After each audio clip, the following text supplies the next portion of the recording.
I always thought betrayal would come crashing down like a thunderstorm, loud, chaotic, impossible to ignore. But mine arrived as a whisper. It was a Friday evening, and I had just come home from work, my mind occupied with thoughts of dinner and weekend plans with the kids. The house smelled of lavender and something baking in the oven, a scent that once meant home. But that night, it carried a bitter undercurrent. Dad, my son, Jacob, stood in the hallway, his face pale, eyes flickering with uncertainty. Beside him, my daughter, Lily, clutched the hem of her shirt, twisting the fabric with nervous fingers. "What is it?" I asked, frowning. Something was wrong. They exchanged glances, an entire conversation passing between them in silence. Then, Jacob swallowed hard. "Mom's cheating on you." The words landed like a punch to the gut. I took a step back, my heart hammering. "What?" "She's been sneaking out when you're working late," Lily whispered. We saw her." A laugh nearly escaped me. It was a ridiculous thought. My wife, Sarah, my partner of 15 years, the mother of my children, would never. But their eyes told a different story. "How do you know this?" My voice sounded hollow. Jacob hesitated before pulling out his phone. He tapped the screen a few times, then turned it toward me. The image was grainy but unmistakable. Sarah, in the dim glow of streetlights, locked in a passionate embrace with a man who wasn't me. I had to grip the edge of the table to steady myself. My stomach twisted violently. There was no mistake. A part of me died in that moment. And the part that remained? It was cold. Colder than I had ever been. I stared at the picture, my hands tightening into fists. My own wife, Sarah, wrapped around another man like he was her home. The weight of it crushed my chest, but I didn't let it show. Not in front of my children. Jacob and Lily watched me, their eyes filled with something worse than sadness, fear. Fear of how I would react. Fear of what this meant for our family. I exhaled slowly, forcing my face into something neutral. "How long?" Lily looked away, unable to meet my gaze. Jacob answered. "A few months. Maybe longer. A few months." My wife had been lying to my face, coming home, kissing me, looking me in the eyes, and pretending we were still something. My fingers twitched with the urge to destroy something, anything, but I swallowed it down. "Tell me everything." My voice was calm. Too calm. Jacob hesitated but then spoke. "She goes out when you work late. She thinks we're asleep, but we see her leave. Sometimes she gets picked up, sometimes she drives herself." I nodded, my mind already assembling the puzzle pieces. Lily's voice was barely a whisper. She told him she loves him. Something inside me cracked. I should have been furious. I should have screamed, thrown something, let my emotions take control. But I didn't. Instead, a numb coldness settled over me. "All right." I straightened, my tone eerily even. "Thank you for telling me. I need you both to act normal. Pretend you don't know anything. Can you do that for me?" Lily's eyes welled with tears, but she nodded. Jacob squared his shoulders. "Yeah, good." I placed a hand on each of their shoulders, gripping gently but firmly. "I need you both to trust me. I'm going to handle this. But I promise you one thing, she's not getting away with it." Jacob and Lily exchanged uneasy glances, but they nodded. I turned away from them and headed to my office, shutting the door behind me. My heart was pounding, but my mind was clear. Sarah thought she was in control. She thought she was getting away with this. She had no idea what was coming. I sat in my office, my fingers hovering over the keyboard, the glow of the screen casting sharp shadows across my face. My mind was a battlefield, rage, heartbreak, and something darker simmered beneath the surface. Sarah thought she could humiliate me, turn our marriage into a joke. But I wasn't going to let that happen. She wanted a new life? Fine. I would give her one. A life she would regret every single day. I opened my browser and searched for a private investigator. I needed facts. Cold, undeniable proof. My children had already given me enough to act, but I wanted more. Something I could use to ensure that Sarah's future was exactly what she deserved, bleak, hopeless, and riddled with regret. A man answered after 2 rings. His voice was deep, professional. "Blackwell Investigations. How can I help you?" "My wife is cheating on me," I said, my voice like steel. "I need proof." There was a pause. Then, "You've come to the right place. Are you looking for surveillance, phone records, or something more personal?" "All of it." "Understood.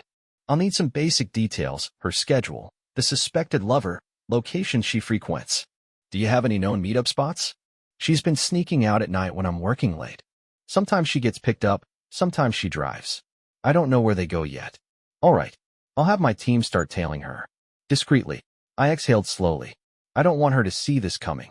She won't. I'll send a contract to your email. Once you sign and send the deposit, we'll begin. I hung up without another word. I wasn't just going to catch her. I was going to ruin her. That night, I lay in bed beside Sarah, my back turned to her. I could feel her breathing, steady, peaceful, like she hadn't ripped our family apart. I wanted to roll over, shake her awake, demand to know why.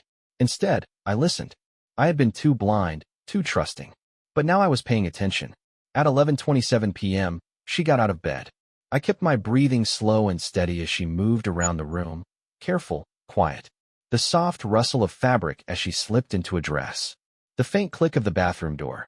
Then, silence. I counted the seconds. 1 minute. 2. 5. Then I heard it, the front door opening and shutting softly. I slipped out of bed and moved to the window, peering through the curtain. A black sedan idled at the curb. The passenger door opened, and Sarah slid inside. The car pulled away smoothly, disappearing into the night. I didn't follow. Not yet. Because I wasn't just going to catch them in the act. That would be too simple. Too clean. No. I wanted Sarah to feel the weight of her choices crash down on her when she least expected it. I wanted to take my time. The next day, I received a text from Blackwell. Your wife was followed last night. She was dropped off at the Sunset Inn. Room 214. The man stayed with her for 2 hours before leaving separately. The Sunset Inn. A cheap, run-down motel. That was where she let another man touch her. I gritted my teeth and texted back. I want photos. Videos. Everything. Already in progress.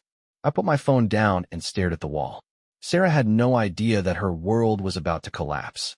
A week passed. Each night, she snuck out, and each night, I let her dig herself deeper.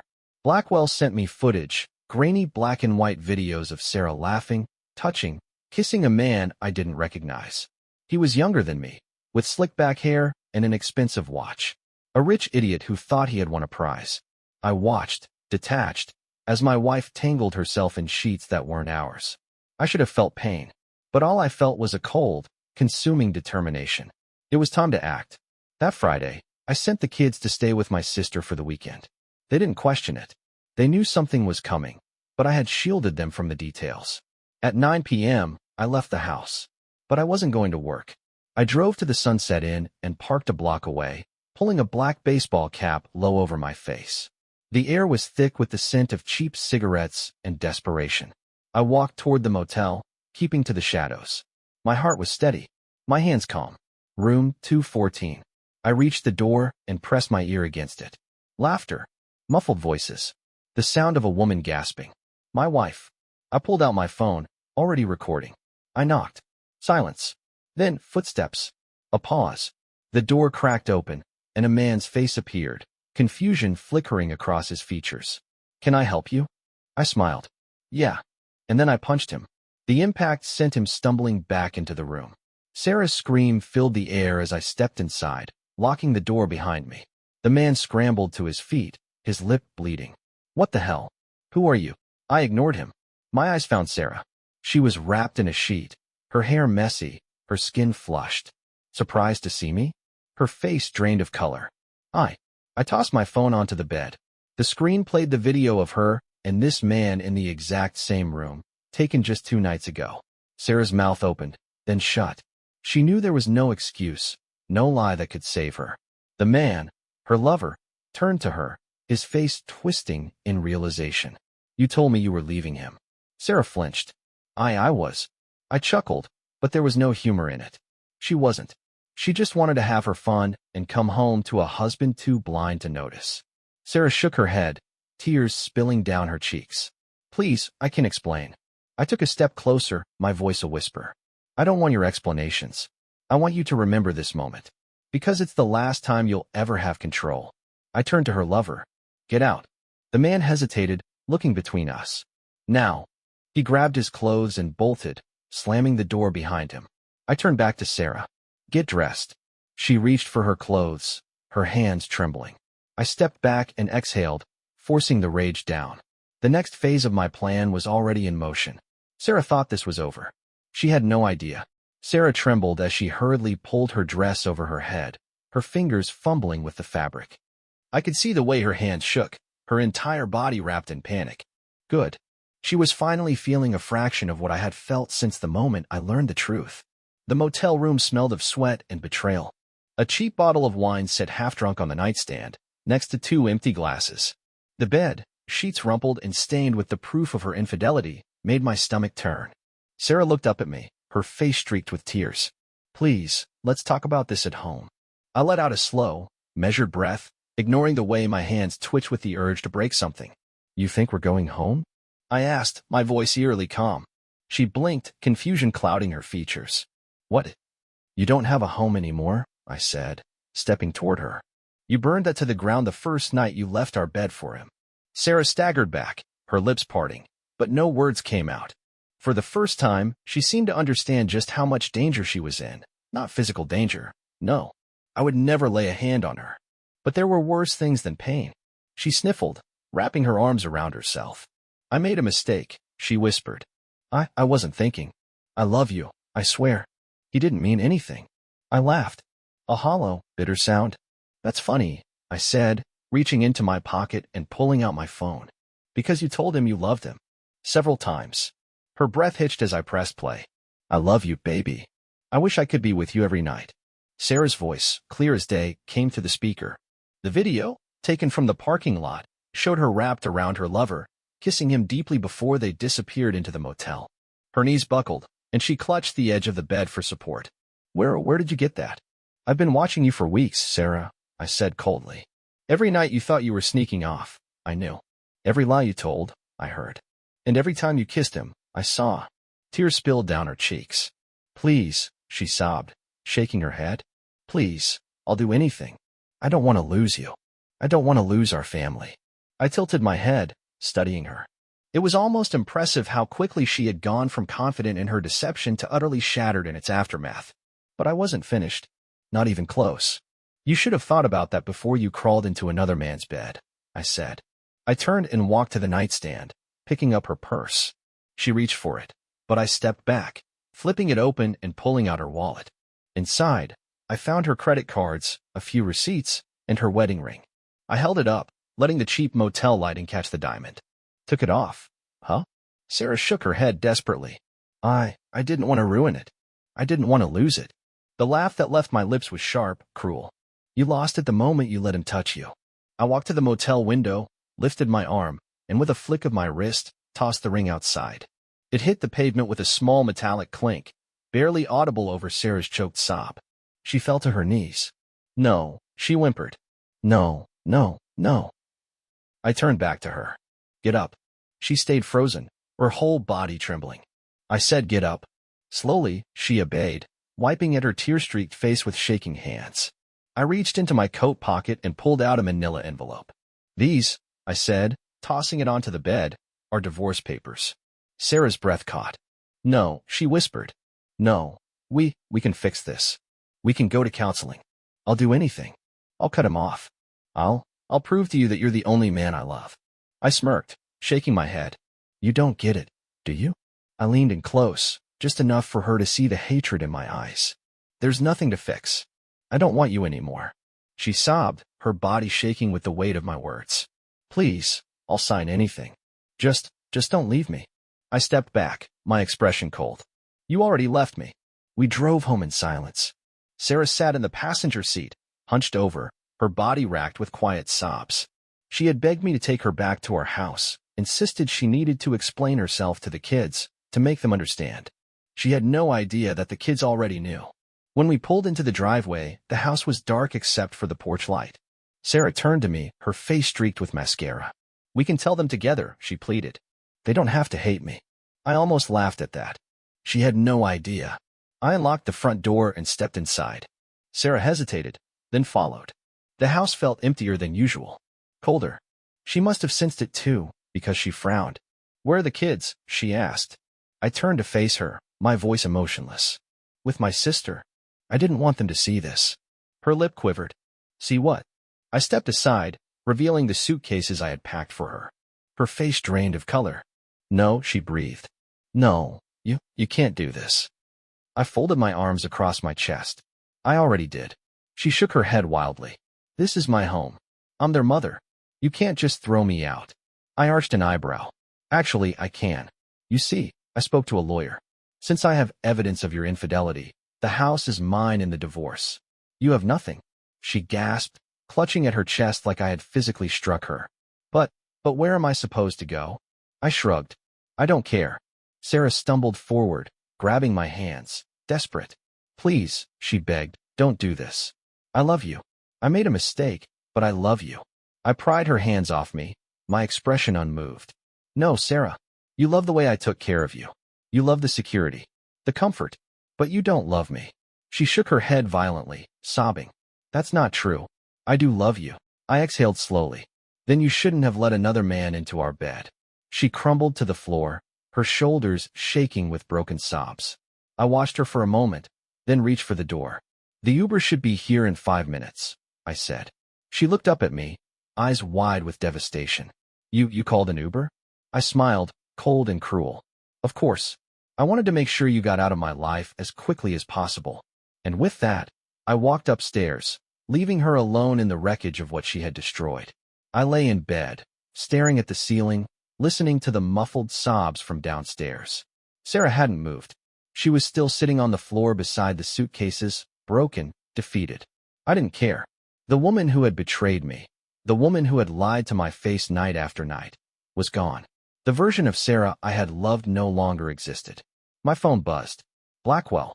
All materials have been compiled. Do you want me to proceed with exposure? I exhaled slowly. Evidence of Sarah's affair had been carefully documented. Pictures, videos, texts, everything.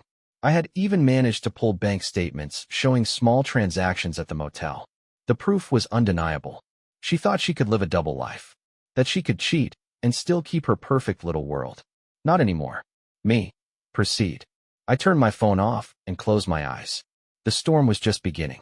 I woke up to silence. For a moment, I thought Sarah had left. But when I walked downstairs, she was still there, curled up beside her suitcases, her arms wrapped around herself like a child. Her eyes were red and hollow, her hair tangled. She looked up at me, her voice hoarse. Please don't do this. I ignored her and walked into the kitchen, pouring myself a cup of coffee. She got up, her movements slow, exhausted. I have nowhere to go, she whispered. I took a sip, savoring the bitter taste. Not my problem. She flinched, stepping closer. What about the kids? How do you think they'll feel if you throw me out like this? I finally turned to face her. They already know. Her breath caught. What? I leaned against the counter, watching her face crumble. They're the ones who told me, Sarah. Tears welled up in her eyes. No, they wouldn't. They saw you sneaking out at night. They saw the way you acted. They knew something was wrong before I did. She staggered back, her hands trembling. No, she whispered. They hate me. I stared at her, unblinking. What do you think? Sarah covered her mouth, her body shaking. Good. She deserved every ounce of this pain. My phone buzzed again. I glanced at the screen. Messages, emails, notifications flooded in all at once. Sarah frowned, still breathing heavily. Who is that? I smiled coldly. Check your phone. Her face twisted in confusion as she slowly reached for her bag. She pulled out her phone and turned it on. And then she froze. Her eyes widened in horror as she scrolled through the messages. Her fingers trembled as she opened a social media post, one that contained several photos of her and her lover. Pictures of them kissing, holding hands, entering the motel together. A full, detailed breakdown of her affair. Sarah gasped, her body swaying. Oh my God! Her phone slipped from her hands and hit the floor with a soft thud. The world knew. Her family, her friends, her colleagues. She clutched her head, her breathing ragged. What did you do? I sipped my coffee. I made sure you couldn't lie your way out of this. Her entire body was trembling. My parents, my friends, my job. I shrugged. Maybe you should have thought of that before you spread your legs for another man. She let out a broken sob. You ruined me. I leaned in, my voice low. No, Sarah. You ruined yourself. Her knees buckled, and she collapsed onto the floor, shaking violently. I finished my coffee and placed the mug in the sink. Your Uber should be here soon. She looked up at me, pure devastation in her eyes. I don't have anywhere to go. I checked my watch. You have 5 minutes to figure that out. And with that, I walked away, leaving her in the wreckage of her choices. I stood by the window, watching as Sarah sat frozen on the floor, her phone abandoned beside her. She hadn't moved, hadn't spoken since realizing that her entire world had just imploded. A part of me thought she might try to fight, beg me again, promise to fix things, try to claw back the life she had destroyed. But she didn't.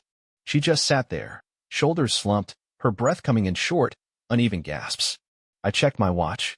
"The Uber's almost here," I said, my voice devoid of emotion. She didn't respond. I sighed and walked toward the door, opening it just as the car pulled up outside. The headlights illuminated the driveway, casting long shadows through the house. "Time's up."